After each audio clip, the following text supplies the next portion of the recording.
and send me the names and addresses, and Marty and I will mess them up with sparkly Sharpies and mail them out. Sure. After we finish the last hour, I'll give them away. All right, you also have a show coming up at Chan's. Yes, we do, on October 19th, our annual Chan's party, and we have our 7-piece band. Roomful is out of the state then, so we have 2 other terrific horn players performing with us. We have Jeff Galindo on trombone, and Jeff has been touring the world with Esperanza Spalding, so we caught him in between trips, and he'll be playing with us. And Jared Sims, a multi-instrumentalist, will be doing all of the reeds, and he's also on the faculty here at the University of Rhode Island, teaching everyone how to have good blues and jazz chops. So they'll be joining us, as well as a great guitarist from Boston, Mike DeBarry, Marty and myself, the brilliant DZ, and Tim Ray, one of the most talented pianists you'll hear, who had a great career in the Lyle Lovett Band as his music director, played with many other world-known people, and he'll be there at Chan's with us too. So it should be a terrific night. Sounds like a great night. Yeah. That's October 19th, Yeah. Saturday night at Chan's in Woonsocket. Yeah. Hey. So I hope you'll be there. Yeah, Yeah. I plan Your on it. name will be at the door. Okay, great, great, I appreciate that. So should we play another Sure, tune? Okay, so absolutely. this is another great tune in the style of vaudeville, and of course, it's important to know that this is black vaudeville, and black vaudeville is music composed by black composers, strictly played to black audiences at this time in our history.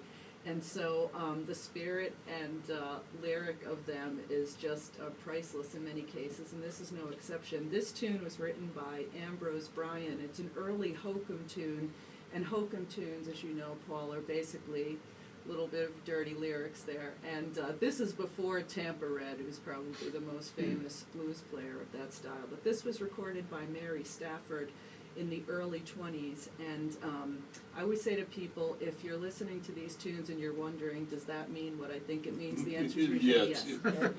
So, this is called Take Your Finger Off It. 1, 2, 1, 2, 3.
mentioned church was black vaudeville theaters. Were there any in Rhode Island? No, there weren't any in the, New York is the closest, and the Apollo Theater was one.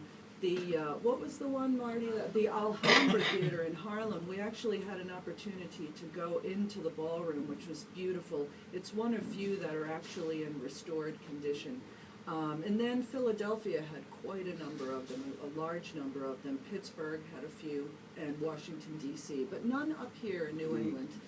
Really, the reason we even had these segregated theaters was vaudeville, white vaudeville, let's call it, started the late 1800s, and then the Plessy versus Ferguson Supreme Court decision, which created separate but equal in 1899, caused our communities, particularly in the South, which took full advantage of this, to segregate.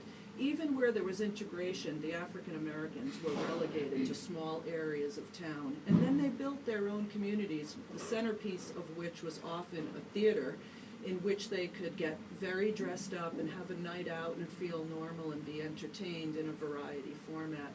And then the Depression really took a toll on that industry, and the evolution of talking pictures became a better moneymaker in those theaters than live performances. But all of, many of the female heroes that we have, Sippy Wallace, for example, they cut their teeth on the tent show circuit, which was similar to the Big Apple Circus, where you come into a town, you erect a tent, do a show, and then move to the next town. So that was one form of the traveling circuit. And then there were the TOBA circuit, Theater Owners Booking Association, actually had theaters built in cities, and these tours would go into the different theaters. So for a number of reasons, either they weren't well built, they weren't built to last. Natural disasters like tornadoes, things like that, wiped out those parts of town, and or it missed the boat on the importance of preserving Black history. But occasionally, very rarely, do you find one restored and in use. The Douglas Theater in Macon, Georgia is a good example of that. Where they're standing, they've often been converted to churches.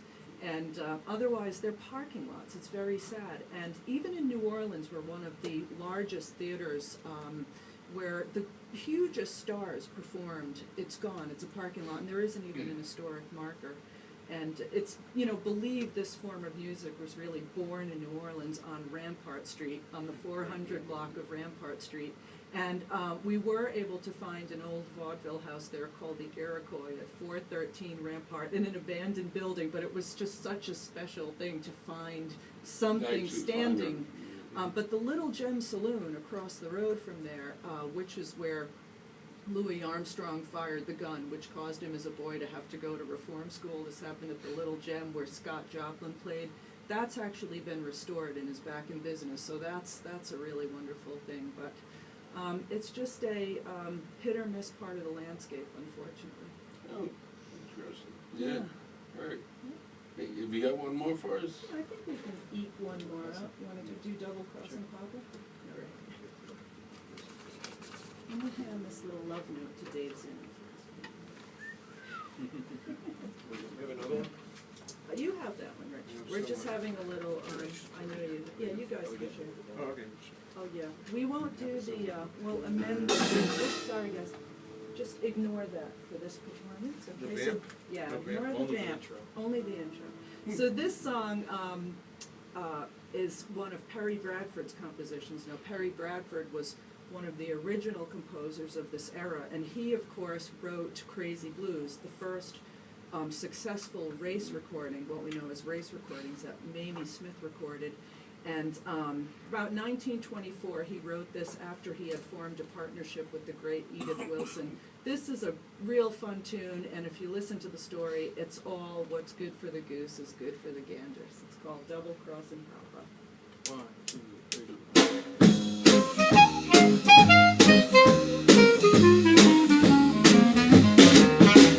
I've been having trouble here of late, 'cause my daddy done me wrong. Now I'm gonna show him the gate and say, baby, come on. Just wait till he comes home today. And these words to me, I will say, double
really appreciate your support, Paul, and you're playing the record, and, Okay, we'll have a couple of copies to give away in the yes. sometime after 1 o'clock, so stay tuned. So thank you very much for coming up. All right, Before you coming up to finding a parking place here is the Oh, first we're challenge. also illegally we're parked, illegal, yeah. hopefully the tow truck isn't down there. No, no, All right. it's a tough place to park. Well, thank you very much, All and right. in addition to some great music, you'll also get a history lesson in vaudeville Yeah. blues. You go to one of Laurie's concerts, so Thanks. that, once again, that's Chan's, that's Saturday, October 19th, Yeah. Chan's in Woonsocket, great venue, so All right, looking thanks. forward to it. Thanks. Love you, Todd and Sarah. I know, thank you. And you're listening to WRIU 90.3 FM, Kingston, Rhode Island, a radio service of the University of Rhode Island. It's 12:54, and we'll get back to some music right after the music. I know.